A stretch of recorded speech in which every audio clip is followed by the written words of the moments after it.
salaamaaleykum internet enquête 221.com ñu ngi dellu si waat di leen nuyu ci seen émission joxe sa xalaat. waaw salaamaaleykum man la Pape Momar ñu gën maa xam ci Big Diaz artiste rappeur membre ci mouvement Malika Va Mal.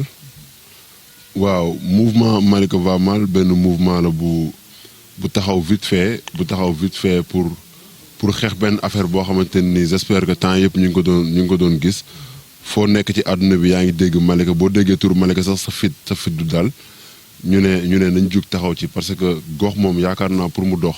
il faut que jeunes yi taxaw ci. parce que dafa am ñaari principe yoo xamante nii dafa am solo ci gouvernance locale moom mooy participation par exemple ak contrôle donc ñun acte bii ñu nekk gum ni ci ñaari yooyu la ci participation la ak contrôle. participation bi moom mooy c'est pas investissement finance mais humaine moom mooy ñun jeunes yi. dañuy wàcc ci tali bi wane sunu mécontentement képp ki nga xamante ne ci sécurité ngay œuvrer au niveau national di ñu bàyyi xel ba pare di ñu gestu xool yan jumtukaay ñoom ñoo ñu manqué pour nga ñëw matal loolu. deuxième point bi muy contrôle moom mooy ñun ñii ñëpp ñu ngi bàyyi xel ñi nga xamante ni ñoom ñoo ëmb loolu moom mooy poste de police bi fi nekk. ak municipalité bi sax. maa ni sax Diaz wax na le pratiquement mënuma ci yokk lu ko raw mais jusque comme ni nga ko gisee donc mouvement bi ay jeunes ñoo ko taxawal. ay jeunes yu dynamique nag ay jeunes yoo xam ni du tey lañ commencé liggéeyal localité bi donc ku nekk si ñun tey jii nii bu fi toogoon di la limal action yu mu def wala yu mu participer pour sa localité je pense que duñ fi jugee. juste une question Leuz yéen est-ce que yéexu leen jóg. parce que vous avez attendu jusqu'à ce que mu am ay drame yu terrible ngeen di soog a jóg. waaw c'est vrai parce que bi ñuy jóg di ko naqarlu fekk na par exemple mort am ci peut-être aussi noonu la mënoon demee mais comme ni ma ko waxee léegi rek c'est pas la première fois par exemple ñuy def des actions yoo xam ni c'est pour au moins sensibiliser wala wax ci par exemple lu jëme ci loolu te comme ni ñu koy waxee par exemple. am na benn jotaayu samedi lañ ko tuddee ñun ñoo ko initié depuis avant koor gi mën naa ni ba léegi depuis 2 mois ñu ngi koy def te chaque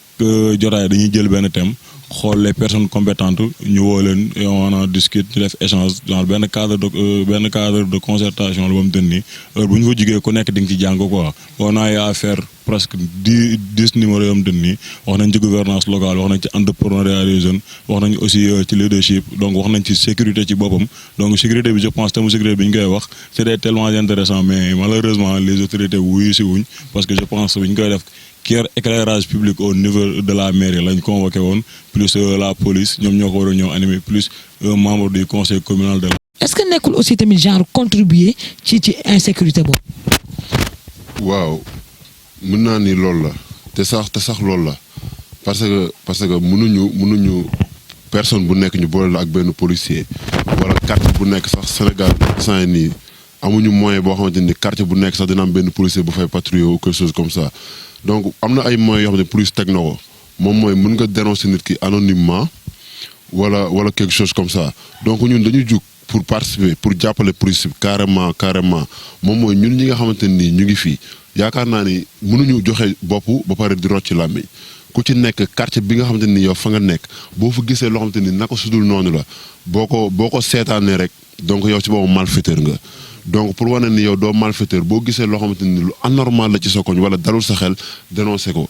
bu fekkee yàlla dafa dogal nga nekk ragal wala ngay bañ li ngay wax nii ay comment dirais ay mbokk yi taxaw naan lii mën nga ko dénoncer anonymement c'est-à-dire mën nga ko dénoncer te loo ci feeñ. mais xam nga problème mu dénoncer bi mooy tout d'abord nit ki bañ a dénoncer moom sécurité boppam moo nekk en danger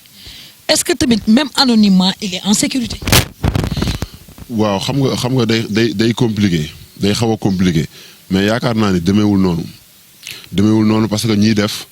duñ taxaw carrément di wane ni man maay def. ba pare ku ma dénoncé ma dal sa kaw wala ma mettre la en insécurité. comme ni nga ko waxee gisoo leen ñi nga wax donc ça peut se comprendre mais je pense que ñu ngi def ay jéego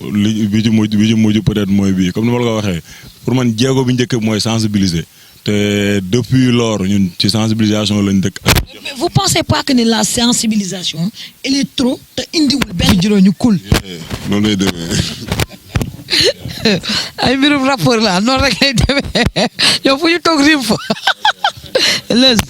je reviens si problème autorité yi moi je dis toujours que ni suñu suivre signification du mot politique qui signifie l'art de bien gérer les affaires de la cité est-ce que vous pensez que ni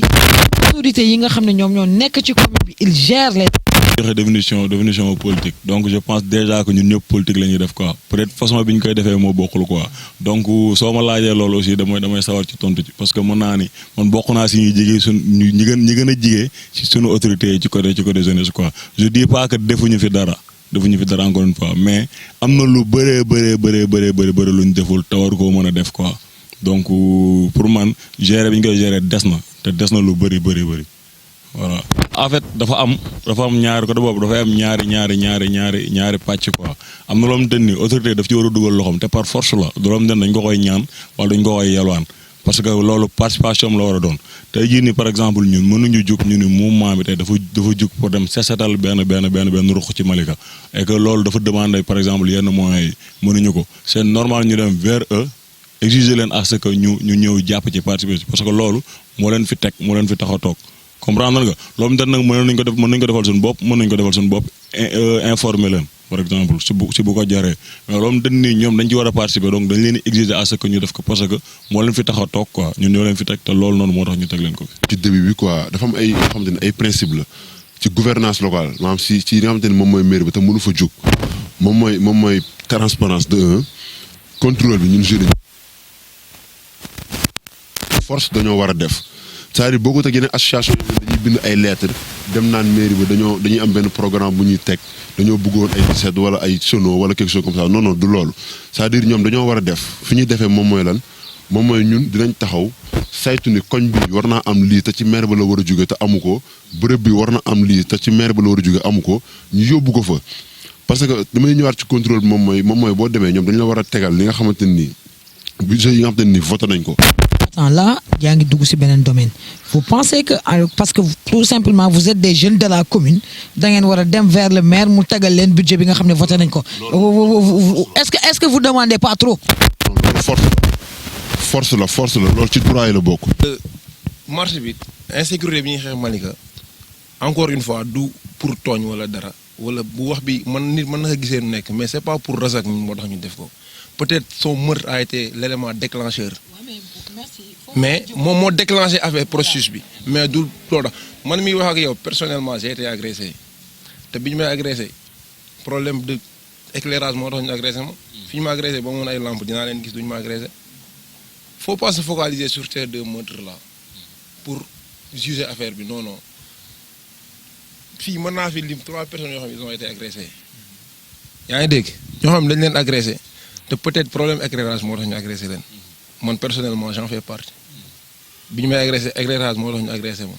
donc bu ñu focaliser wu ci ñaari meurtres yi bëgg a juger ce que font les jeunes di xeex pour insécurité Malika peut-être Razak li ñu ko rey dafa déclencher processus bi mais du loolu moo tax ñu jóg taxaw dafa am yeneen cas yu am ci dëkk bi ils ont tendance à dire que meurtre Aminata Kaby que ni ci entre jëkkër ak jabar la mais d'après les témoignages yi ñu dégg le gars il n'était pas koo xam ni genre en fait waxuma lu suite quoi mais il n'était pas dans les règles bu ko loi jàppoon da koy tëj donc loolu noonu mu doon def ba mu àgg foofu processus la bu ñu ko teeloon a arrêté du àgg foofu noonu on veut plus de sécurité pour notre commune point xeexuñu maire xeexuñu ses opposants ànduñoo kenn aussi tamit te li nga wax sànq nga ni dañuy dem ba ci biir mu ñu politiciens yi ñëw di ñuy jàppale wala quelque chose comme ça li gars yi wax ils ont man am nañ droit ñëw jàppale ñu mais yàlla xam na ne tey bu élection jugoon man de wax dëgg fa yàlla politique gu ma am na ñoo xam ne dañuy politique fii dinañ ne ut ñu àndal mais nag li nga xam ne ñun ñoo ko seek muy defar Malika politique du ci am te dafa am aspect bu ñu fàtte ñoom bi ñuy commencé mooy ay mag la ñu àndal ñun bi ñu commencé jóg dañ ñu joxoñ kër chef de village ñu dem fekk fa cadre bi nga xam ne magi Malika ñoo ko jiite ñu wax ñu nan la ak naka la ñu tënku seen ginnaaw ba tey fii may wax yow amul président amul vice président amul dara ñu tënku ci mag ñooñu ñu am lu bëri lu ñu war a xeex Malika insécurité nag mooy premier pas bi mais dañuy alerter quoi di attirer attention municipalité bi fi nekk que ni xeexuñu leen jéemuñu leen a wàcce politique ñu suñu yoon nekku ci di leen di attirer seen attention ci loolu ragaluñu leen tamit aussi mais tamit xeexuñu leen taxuñu ñoo jóg quoi ñun Malika moo ñu tax a jóg.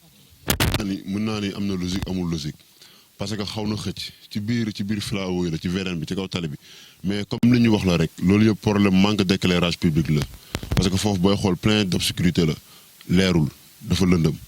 donc foofu noonu bu fekkee VDN 3 bi yëpp amul fenn fu ci am lampe Malika donc bu fekkee prévoir woon nañ loolu def fa ay lampes yu doy j'espère que loolu dam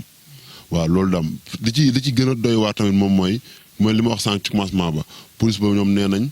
ils n'ont pas les moyens assez des moyens quoi donc waroon nañ di patrouiller wu foofu benn heure bi mais bu ñu patrouiller wu foofu benn heure bi et que duñ bàyyi yeneen ku ci mel ni kaw Mbëbës wala yeneen quartier loolu la rek manque de moyen la quoi manque de moyen la carrément ci poste de police. est-ce que aussi jël ngeen ay matuwaay ci Mbëbës ak ñi nga xam ne ñoom ñoo fay nekk. bon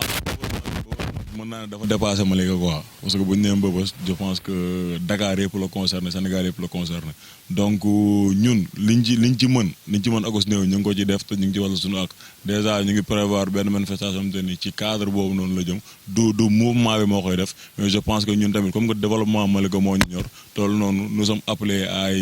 à y être quoi comprendre nga donc je pense que ñun fi suñu doole toolool ci côté boobu ñun ñu ngi koy def depuis le début pour fexe nu ñu defaraate Mbëbës ni mu fu jugee une bonne fois pour toutes quoi. voilà ñëwal monsieur le maire ah moom mooy monsieur le maire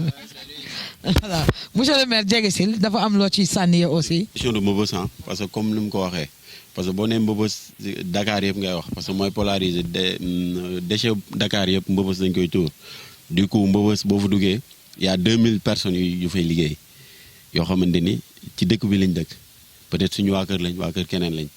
donc ñooñu seen revenu journalier ci décharge bi lañ koy jëlee donc y a une économie bu fay génn parce que études yu mujj yi ñu fa def 30 millions de francs CFA moo fay génn par jour donc foofu économie la te tey état Sénégal ci boppam parewul pour tëj ko du coup tamit boo demee ba biir Mbëbës ñu fay liggéey ci boppam dañ leen ne ñoom insécurité bi fi nekk bëgguñu ko